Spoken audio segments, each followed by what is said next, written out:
today we're going to be replacing the carburetor on this gas-powered ice auger. Now, we've probably had this for 10 or 15 years in the family. At this point, the carburetor is just old, needs to be cleaned. I have been left stranded on the ice probably 2 or 3 times now, and somebody with an electric-powered ice auger has had to bail me out. So besides hurting the pride a little bit, this just needs to be fixed. And here's why this is important. Right now, if you're thinking about getting into ice fishing, there are a ton of these for sale online for pretty cheap on Craigslist, Facebook Marketplace, stuff like that. Right now, the electric ice augers, where you just put in a battery pack, have really kind of taken the industry by storm for good reasons. It's immediate power. Nonetheless, they're a little bit more expensive, and these are perfectly fine as long as you have the carburetor dialed in, you're mixing the gas to oil ratio correctly, and these things can be really powerful and run for an incredibly long time. So today, we're going to fix the carburetor on this one to essentially give it a second life so that it doesn't leave me stranded on the ice anymore. Drain all of the gas out of the gas tank if there's any in there. Let's try not to spill any of this, eh? Be a little crazy here.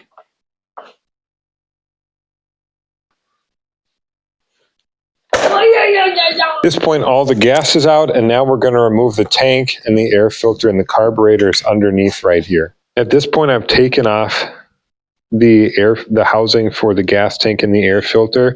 Now we just need to disconnect this line, but here's the carburetor that we're going to be replacing or cleaning. We're going to see how gross it is. If it's terrible, we're going to just replace it. If it's cleanable, we're going to give it a good old cleaning.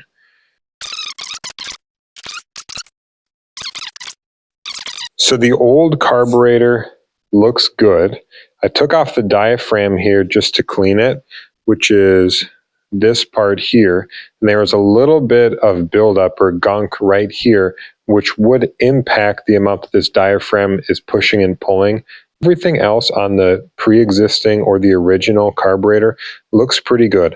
I've looked at all these little holes which deal with the push and the pull of fuel through the carburetor.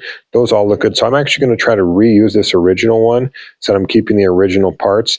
The replacement carburetor I got right now, like off of eBay, also doesn't look like it's quite 1-to-1 on this, and some of the gaskets it came with doesn't look like it would work, and you know, some of the adjustment screws and stuff are a little bit different. So I'm going to try to use this one, and we're going to see if we can get this really dialed in. And here's the plate that it sits on. There's a gasket on this side, so I'm going to confirm that that's still intact, which it is. It's not cracked or anything. And this is clean, so I'm just going to quickly wipe that off with just a shop towel, and then I'm going to seat this back on. One good thing to do is to detach the fuel line, and you can see how it's a little bit wider here. It's a little more brittle, the plastic. So what you can do is you can cut that back to make sure that the fresher plastic that's a little bit more pliable is going to be connected to the gas tank and to the carburetor. And that just makes sure that when this metal hose clamps to that, it just makes sure that it's a cleaner seal. I'm doing all this work, so I am going to replace the spark plug as well. Right now I have the replacement. You can see the point is still good on it, never been used before. I looked up the manufacturer specs, and this is the right one I want to be using.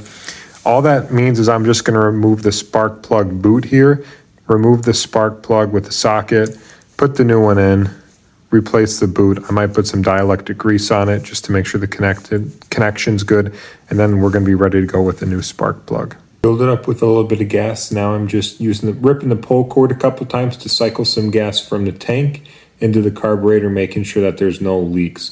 You can see there's a couple air bubbles that we got to get out, and they'll get out with time. But everything's put together. We have the new spark plug in. We have the carburetor clean. There was a little gunk in there. We've got the gas tank and air box put on.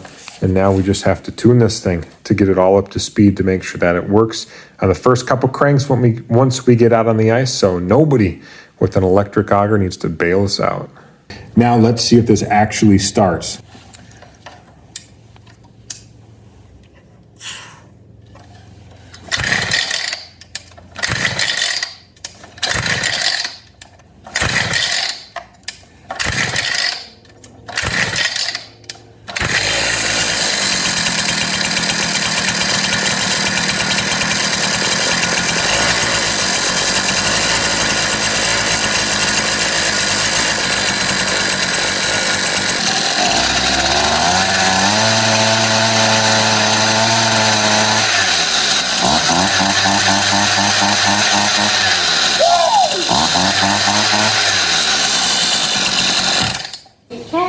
That's awesome. So this thing actually works. Once again, you guys, there's a ton of these for sale on Facebook for super cheap. So if you want to get into ice fishing, or if you know somebody like a high school kid or something who wants to get into ice fishing, doesn't have the gear yet, pick one of these up for them. Going through the carburetor, honestly, not that challenging, not rocket science. You just have to use a couple screws, clean up some things, and put it back together, and more than likely you're going to be good to go.